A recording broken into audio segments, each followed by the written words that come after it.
Legend better win. The King of Champions. The last one's done in his Cuban. He does the job that he needs to do and get that flag on the exit. Absolutely brilliant. We just witnessed the greatest moment in world history as an esport. It was absolutely incredible. Overcome the biggest team to win the Intel Extreme Masters. Welcome, ladies and gentlemen. Once again, I am HDPhoenix. I am joined by the beautiful KellyMilkies, and this is Blistering Sands. RedArchon here in the 2 o'clock position as the Red Terran, and we do have our Zerg hero, FXOMOOnGLaDe, here as the purple Zerg in the bottom, and this map, because of the back destructible rocks, is such a pain in the ass for both players, because Marines can run in here. If the Zerglings break this down, then the Terran always has to worry about Zerglings streaming into the main base, and this is a pain in the ass map to play. I mean, what do you think, Kelly? Why do you think RedArchon chose this map? Because, you know, when he lost the last one. Because there is the back rocks where he can fully harass big time, and Glade is gonna have trouble defending both his back rock and his front door if Archon goes for a two-way kill. And the natural for this map is so far away for Zerg. And look at the choke. Look at the choke on the ramp. It's gonna be almost impossible for him to defend if he gets bunkered in this map. Yeah. Well, actually, we are gonna see a fast expand here by RedArchon. Now, RedArchon, I would really like him to change it up a little bit. He's, you know, all 3 games now, he's basically going for either a 1 or 2 racks FE, and Glade is like, okay, you know, first time you went 1 racks FE, I'll go mutiling. Didn't work out. Oh, actually he's going to go for 2 racks pressure. I was just about to say he is going to switch it up, and this could be disastrous because mOOnGLaDe is going for early hatch once again, and I mean, as soon as his Overlord sees the bunker, he's going to have to pull off at least 4 drones, probably 8, to defend and kill that bunker, because if the Marines hop into the bunker, then Glade is going to lose his hatchery, and he's going to be super behind from the start. And the first barrack is finished, and this drone might actually kill this SCV. He has oh my god, this SCV only has 5 HP, and I mean, this barrack is going to come up. This Marine is going to shoot this guy in the face, but Glade knows what's up. He knows he's going to have to pull drones, and here comes. I mean, Glade's timing is impeccable. He knows there goes the SCV. And what do you think, Kelly? Do you think Glade is experienced against this? Yes, because he gets this on Korea server all the time. That's all Koreans do. All Koreans, Terran, all they do is 2 racks harass really early in game. But the thing is, like I said, the natural for this map is really hard to defend as a Zerg player, especially against a Protoss or a Terran player. Man, there's some bromance going on here in the middle of the field. As these SCVs are repairing each other, they're going to need the health, you know, if they're going to make those bunkers. And right now, Glade is being very, very smart. He's pulled 9 drones. The point of these drones is not really to harvest minerals. Is when that bunker does come down, they are going to fight for their lives. They're going to join their Zergling brothers. And here we go. They are going, actually thinking about that. The drone does see it, and look at that. The drones are being. We do have 2 more Zerglings in production, and remember, Zerglings, drones actually do very, very well against Marines because they do move faster than Marines. They're actually very good to surround. And look at that! A brilliant surround by Glade. He's killing off all the Marines, and right now, RedArchon is severely, severely behind. Well, he is a Terran and he has a Mew, so I wouldn't say severely behind. But you can see, Glade had to pull his drones off, and 19 harvesters out against 7 harvesters, but plus, like I said, a Mew. So Archon is gonna fast expand again. Archon is an extremely macro player, which is of course great for a Terran player, not like a all-in one base Terran player. So we're gonna see, this is actually a treat for us. Like I said, he's gonna go for the back rocks there, but and Archon doesn't have a supply depot there to check whether Glade is there. He's trying to distract Archon by pulling the Overlord there. He's like, come here, I'm here. But actually his Zerglings are eating away at the back rocks. And speed, he hasn't got speed yet though. I love this play by Glade. He's like, hey, look, shoot this Overlord over here while I work on your back rocks. Haha. And I mean, the thing is though, is because he lost all that early Marines and he sacrificed so much economy to get those 2 early racks out, and then now he's following up with a fast FE. RedArchon is going to be super, super, super vulnerable to once again a 2 rack spaining push, and the Marines are able to shoot that away. But right now, Glade could transit into Mass Roach. He could transit into 2 base bailing, and I mean, he's in a phenomenal position right now. There we go. We are getting 2 gas by Glade, and we might see a 2 base bailing bus once again. And Kelly, will you stop flirting on stream? I'm not talking on stream. I'm just looking at the play right now, and I'm just thinking about the possibility of having the same. All 3 maps we are seeing the same thing, but every engagement is different. This shows the high level of these 2 players. I'm just excited. You are flirting on Justin TV, and you know. No, I'm not. I'm not talking at all. All right, we are going to see a huge difference here. GLADE is powering ahead. He knows he is super safe. He just made 7 drones, and he's already now he has 43 zone drones over 27 workers. Man, Archon needs to do something with these Marines right now, or he is done. Right? You know, right? Does GLADE have a Baneling's Nest? The Baneling's Nest is almost finished. He's making another 7 drones. Actually, this might bite GLADE in the ass because he's being super, super greedy. 48. He is 20 Harvesters ahead, but it's not going to make a difference because he only has 4 Zerglings. And Kelly, you got to take this. You got to take charge of this battle because I'm going to run out of breath. Here comes the Marines. He has, let me see, 8 plus 5 is 13. 13 Marines coming in. GLADE has almost nothing though. He has around 4.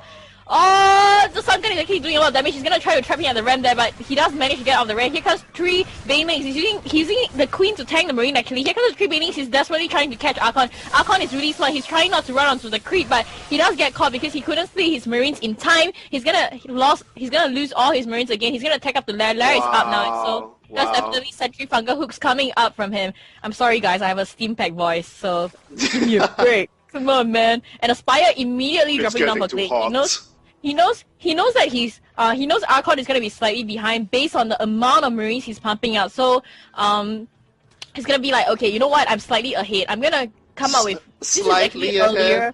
This is earlier muta than he did in the previous games. So this time he's gonna build a muta, and Archon is like gonna be ready for it because he doesn't have engineering bay. No, Red Archon is doing the right thing. He is going to switch into very, very Marine heavy with tanks. I think he's going to... No, he's not getting a Thor. He's going to get Siege tanks out. But the thing is Red Archon is playing great, but he is not changing his build. GLADE is like, okay, you caught me in surprise the first game. Even this cheeky SCV is like, oh, okay. And he's just like, what the hell? Get out of here. You know, and yeah, just kick that SCV out. But the thing is Red Archon's gone for the same build all 3 games. You're not going to catch a high-level player by surprise all 3 games. No, but the thing is, like I said, he's going for the same build. Maybe he could have swapped build, but he's most confident with this build. I mean, this is a build that Archon does against most Zerg players. And you have to know that when you saw the first game, his timing was impeccable. That shows how much experience he has. And Archon plays so many games, so he's going to be able to deal with any Muta Baneling aggression. Did I miss the engineering bay? Does he have an engineering bay? Yes, he does. It's right here. Ah, okay, my bad. I missed the engineering bay. Sorry, guys. Hey, so he's not gonna eat away at the back row, but you know what would be interesting to see in this match? What? If Burrow Banelings. We want to see Burrow Banelings because Burrow is on the way. He's being aggressive. Who's being aggressive? GLADE is being aggressive, so he can't get Borrowed Banelings. Borrowed Banelings is only when you're being on defensive mode. But it would be interesting to see Archon actually catching GLADE out of position and cutting his army, and he has to make sure that his Marines are his siege tanks bodyguard. Here comes the Mytholist though. He's gonna see the siege tank being unguarded over here. He's gonna be like, yes, free siege tank, but yeah, I mean there's like 8 Marines defending it. And Archon is immediately putting down missile turrets right outside his factory and his barracks, so GLADE is not gonna be like a pervy and wait outside the barracks for any guys to come out of it. So, and look at the missile turrets placement of Archon. That's almost impossible for GLADE to come in without getting shot at. So Archon is super experienced. I have to give him that, and he's clumping all his supply depots really close together so that there's no supply depots to be able to pick it off. As you know, Blistering Sand has a massive mass amount of land on the main base, so you can't really build your buildings really far apart. Yeah, I'm gonna have to disagree with GLADE's train of thought here. I thought that he only built 5 mutas to scout the base, and the beautiful thing about mutas is you force the Terran to get missile turrets. You force him to build 1, 2, 3, 4 missile turrets in the main, 1, 2, 3, 4 missile turrets in the natural, and that's a lot of minerals. So you just need to make 5 mutas, and then, hey, I got mutas, make turrets, and then after that, you transit into Mass Roach, and Mass Roach actually does very, very sickening well against Roach Marine. Tank Marine tank. I am smoking. Whatever I'm smoking, you probably want some because I am completely out of it again today. I am But I mean, Glade loves his mutiling, and he is just like, man, these banelings are just going to be shoveling all these Marines into their mouths. It's going to be hungry banelings here in a second because there are 2 tanks. How many Marines? We do have one pocket full here of Marines, but we have like 3 pockets of Zergling and Banelings with mutas, and these mutas are just doing a fabulous job at scouting. They're not really there to do damage; they're just basically there to see. And what in the world is he doing? He's actually killing his own back rocks and pushing out.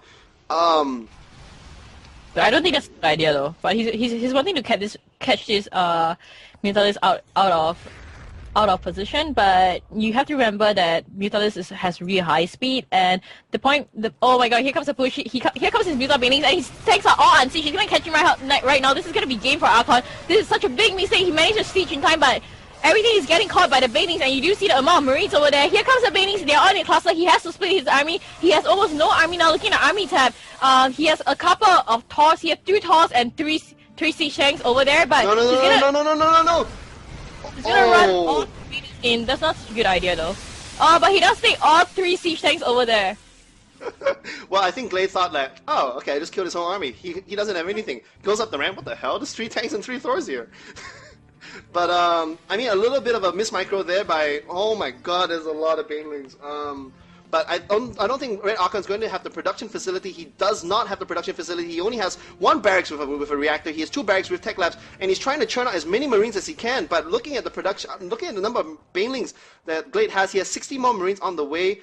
I mean, these Zerglings are hungry Zerglings because they have 2 attack. And right now, yeah, this is going to be the death blow for Archon. Archon tanks are once again not siege. The Banelings are actually going against the tanks, and man, pieces of infantry and Terran is flying everywhere. And this, ladies and gentlemen, is going to be game.